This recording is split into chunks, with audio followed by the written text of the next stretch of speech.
Hello, okay, my name is Alexis Lemonton, and I did my conceptual diagram on infant mortality. So, this is my conceptual model. The three major influences we have, of course, is biology, environment, and culture. My independent variable I have listed is for biology, environment, and culture, obviously. The dependent variables, as well, I had environment and culture to be both, and I will further explain that.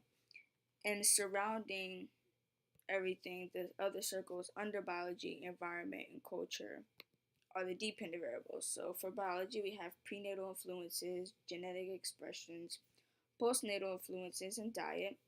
Under environments, we have availability and quality of resources, policies, infectious viruses, and daily exposures. Then under culture, we have socioeconomic resources, segregation, interactions with caregivers, and beliefs. So starting with biology, some of the dependent variables influences I have under biology, I would say for that really affect the infant mortality is like prenatal influences, for example. So what was the mother doing before the child was born? What was she doing even before conception? Things such as, well, how was her diet? How was she eating? How was she living her life, daily lifestyles? Was she a smoker? Was she a heavy drinker? Did the mother take care of her body properly so that the baby actually have a healthy place to be in? And then I would go on to like postnatal influences and what was the mother doing with the child after she gave birth? What type of environment or care was the child in? As an infant, their immune systems are not very strong, so they can't really be outside, out and about a lot because of that.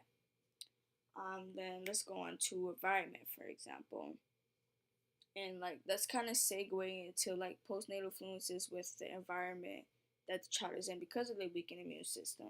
You want to avoid things like infectious diseases or like the daily exposures, like UV radiation, having all of the sunlight on the child as they're young in their eyes or anything isn't good.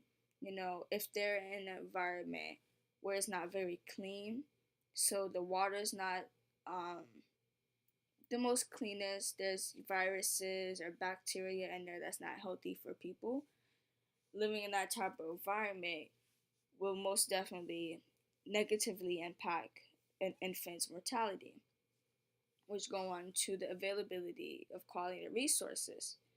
So let's say the child does get sick, maybe they're not an infant anymore, but they're getting a little older. But what if the child does get sick? What type of availability do they have to resources that can help this child? If they were to get sick, do they have access to medicine? Do they have access to doctors or any type of care for the child?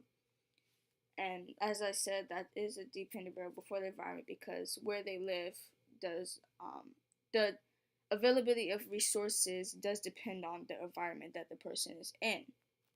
And I would say that also depends on the socioeconomic resources, which is what I have under culture. And the socioeconomic resources is like the family's demographic.